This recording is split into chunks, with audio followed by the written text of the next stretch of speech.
C'était le 5 mai 1821 à Longwood, sur l'île de Sainte-Hélène. Napoléon Ier rendait son dernier souffle entouré de quelques compagnons après une longue agonie.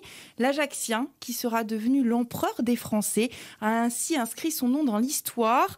200 ans après, sa mémoire n'est pas oubliée. Des hommages lui seront rendus partout dans le monde et bien entendu à Ajaccio, sa ville natale. Alors la municipalité a préparé un large programme. Et bien aujourd'hui, on en parle en compagnie de Christophe Mondologne, adjoint au maire. Christophe, bonjour. Bonjour à tous. Merci d'être avec nous. Alors, juste avant d'évoquer le programme, les festivités, il faut bien préciser que tout cela reste soumis aux conditions sanitaires. D'ailleurs, des événements ont déjà dû être annulés ces prochaines semaines. Tout à fait, oui. Donc, des événements annulés, tels que le concours culinaire qui a été prévu. Malheureusement, il sera reporté, je pense, à la rentrée. Alors après, on parle d'annulation ou de report. Ou de report, oui. On tiendra les gens de toute façon. Il faut bien avoir une adresse mail en tête. C'est le www.ajaccio.fr. Et toutes les informations en temps réel sont données aux Ajacciens, mais également à ceux qui nous visitent. Et c'est important de le souligner. Les festivités du 5 mai, vous le disiez, qui rappellent donc la date anniversaire de la mort de Napoléon à Sainte-Hélène. La messe commémorative qui était prévue en grande pompe, je dirais, organisée par le comité central bonapartiste à la chapelle impériale, sera une cérémonie maintenue mais réduite et à huis clos, avec une jauge limitée à 30 personnes et un changement d'horaire à 17h au lieu de 18h, donc un petit peu plus tôt. Donc vous voyez qu'on est toujours soumis aux contraintes sanitaires que l'on respecte scrupuleusement depuis le début de l'épidémie à Ajaccio. Alors, est-ce que vous pouvez nous dire un mot sur l'esprit de cette commémoration? Tout d'abord, quel sens avez-vous voulu lui donner? Écoutez, vous l'avez dit en préambule, lorsque l'on a la chance d'être la ville de naissance de Napoléon, à l'heure où c'est un homme qui est commémoré de partout dans le monde, c'était quand même une hérésie qu'Ajaccio ne prenne pas toute sa place dans cette commémoration. Et donc, c'est tout naturellement, comme nous avons fait en 2019 les 250 ans de sa naissance, nous commémorons, finalement, nous avons eu de la chance finalement dans ces mandatures d'avoir ces deux dates anniversaires. Je le considère comme une chance puisque ça nous permet de faire beaucoup de choses, de le commémorer, bien entendu, avec au niveau culturel. Vous parliez d'un concours gastronomique. Il faut savoir que, et je remercie d'ailleurs tous les services, parce que l'OIT, l'Office intercommunal du tourisme, travaille sur ce sujet, la culture bien entendu, le patrimoine et tant d'autres finalement délégations qui s'imbriquent autour de Napoléon, autour de ces festivités. Et nous avons profité de cette année commémorative pour faire tout un tas de choses dans tous ces domaines, dans les domaines que je viens d'évoquer. Alors il y a de nombreux événements prévus, des expositions, des conférences, des spectacles, des cérémonies. Quels sont les moments clés de cette commémoration? Quelques-uns. Symboliquement, la messe du 5 mai. Symboliquement, c'est cette messe-là. Ensuite, il y a un grand concert qui a été prévu initialement de monsieur Jean-Christophe Spinoz avec son ensemble, qui sera finalement capté à la chapelle impériale et qui sera rendu au public sur les réseaux sociaux. Pour le coup, c'est une première. Et c'est un ensemble de grande qualité qui a été prévu là par ma collègue et adjointe Simone Guérigne à la culture. Et bon, c'est bien dommage que les gens ne puissent pas aller en live écouter ce bel ensemble, mais ça sera par exemple retransmis sur YouTube, les réseaux sociaux de la ville, Instagram et Facebook bien sûr. Il y a des expositions aussi dans les musées. En fait, on a l'impression que Napoléon est décliné dans les différents sites culturels ajacciens. Oui, tout à fait. C'est vraiment riche. On l'a voulu dans les médiathèques, on a voulu sa présence. Il y a des expos de BD. Il y a une création de timbres qui rendra hommage à Napoléon à cette année si particulière. Il y a tout un tas de choses vraiment qui ont été prévues par tous les services. Et véritablement, j'invite les gens à aller sur le www.ajaccio.fr pour retrouver un programme complet, car c'est vraiment très riche. C'est une année de travail et c'est pour ça que je saluais le travail de tous les services et des associations qui se sont jointes à nous pour proposer un programme ultra riche, je le disais, aux Ajacciens, aux habitants de la CAPA, mais au-delà, à ceux qui nous visitent. Et c'est important de souligner parce que c'est vraiment une année de commémoration. Alors ça commence au mois de mai, mais c'est vraiment véritablement une année de commémoration complète. Alors quelles sont les retombées espérées? Écoutez, les retombées espérées... moi, j'aime à dire que nous avons profité de cette commémoration pour faire de la rénovation aussi patrimoniale, tout ce qui est statut, mais également la place du Cazone, qui est en phase de rénovation complète. Je crois qu'il y a plus d'1 million d'euros. Et là, pour le coup, je salue le travail qui est effectué par la délégation de ma collègue Caroline Cortitiat. Et les Ajacciens et ceux qui nous visitent prendront plaisir à se rendre sur cette place qui, je le rappelle, avait été créée finalement sur une année de commémoration, et c'était en 1969. Donc finalement, nous respectons la tradition ajaxienne qui est d'attendre des commémorations napoléoniennes pour rendre des lieux plus riches culturellement, mais également de les agrémenter avec des plantations d'arbres et d'essences méditerranéennes qui rendront ce lieu plus accueillant, qui rendront ce lieu plus beau aussi pour les Ajacciens qui s'y promènent, qui font leur sport, qui jouent à la pétanque, mais également pour ceux qui nous visitent lors de concerts, qui verront que ça sera un vrai théâtre de verdure que nous sommes en train de créer. Et je vous ai annoncé la somme, donc c'est quand même une somme conséquente.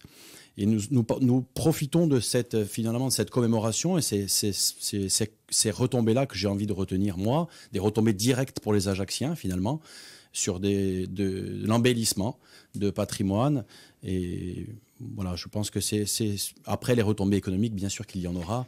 Je l'espère de nombreuses visites au musée Fesch lorsque ça rouvrira, puisqu'il y a une exposition qui lui est dédiée, plusieurs expositions qui lui seront dédiées, plus de visites à la maison de Napoléon, puisque la maison de Napoléon et le ministère de la Culture, la DRAC, tous ces ensembles et ces institutions sont autour de nous pour faire véritablement de cette année une année phare de commémoration. Donc voilà, c'est ça c'est les retombées aussi, je dirais, humaines, puisque nous avons dû travailler tous ensemble, même si chacun a fait sa partie dans son coin. Il y a eu des comités de pilotage, nous nous sommes retrouvés à plus de 50 personnes en visio, parce qu'avec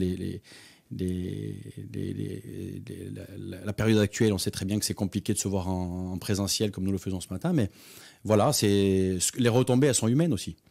Nous avons pu rencontrer des gens, nous recevons des gens, vous le disiez, en conférence, vous en recevez ici dans votre belle radio, et donc ça, c'est des retombées aussi, de recevoir des gens qui nous enrichissent. C'est des belles retombées, ça. Alors, il y a aussi des choses qui tiennent à cœur aux Ajacciens. Un petit mot sur la couronne. Oui, la couronne, alors pareil, elle avait été placée lors d'une commémoration. C'est comme la statue de Napoléon au Cazone. Cette couronne fera son retour au carrefour du diamant. Elle est attendue par les Ajacciens, puisqu'elle est symbolique pour eux. Les Ajacciens l'ont toujours connue. Voilà, elle sera toute neuve. Nous avons lancé un marché.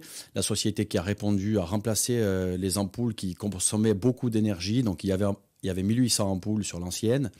On a respecté l'architecture et la forme de cette couronne. Je la trouve plus belle, moi, personnellement. Mais après, tous les goûts et les couleurs, les Ajacciens jugeront.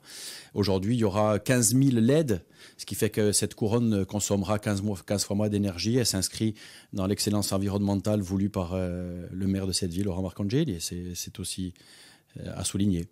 On a une date pour cette...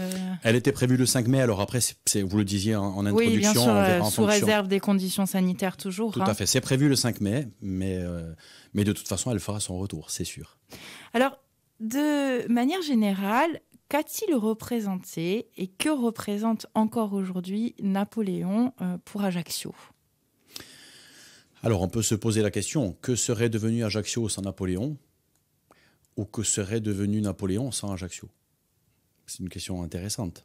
Napoléon, c'est un enfant de la ville. Ceux de son époque l'ont vu courir, jouer à cache-cache dans la rue Bonaparte et dans l'épicentre de la ville. Napoléon, c'est devenu l'homme que l'on connaît. Bien sûr qu'il a une part sombre, puisque je sais qu'il y a un débat sur le yin et le yang concernant ce personnage historique. Moi, j'ai envie de regarder le verre à moitié plein. Que représente Napoléon Ajaccio ? Que représente Napoléon pour le monde, et quelle fierté pour Ajaccio qu'il soit l'enfant de cette ville.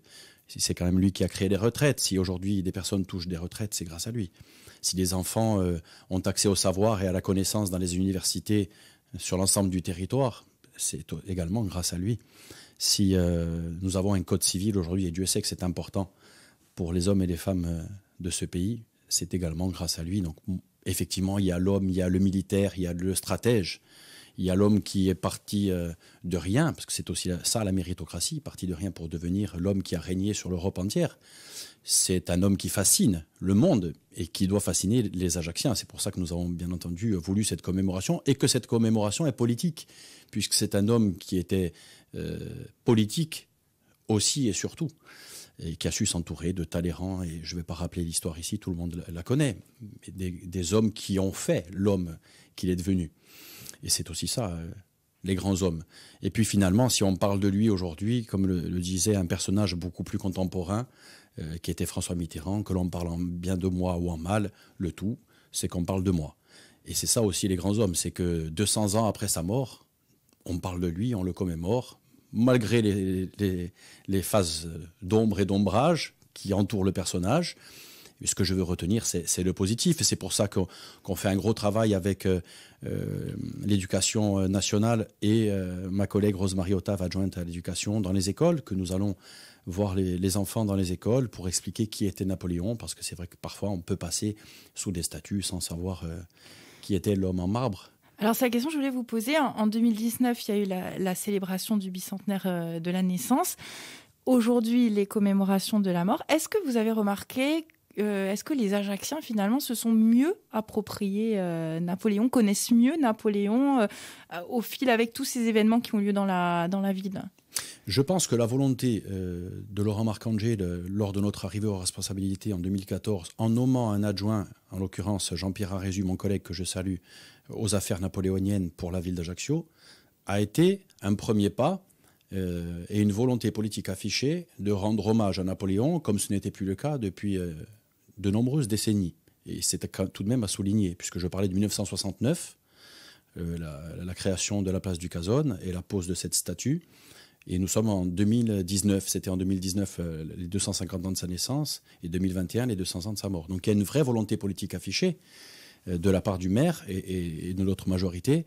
Et ça, on peut pas le nier. Et je dirais même que si j'évite de me jeter des fleurs dans ma vie de tous les jours, pour le coup, on peut se féliciter du travail qui a été fourni, puisque oui, je trouve que les Ajacciens parlent de facto plus de Napoléon aujourd'hui, puisqu'il y a ces commémorations en 2019, puis en 2021. Il y a des choses qui sont créées, des budgets qui sont alloués à ces commémorations-là.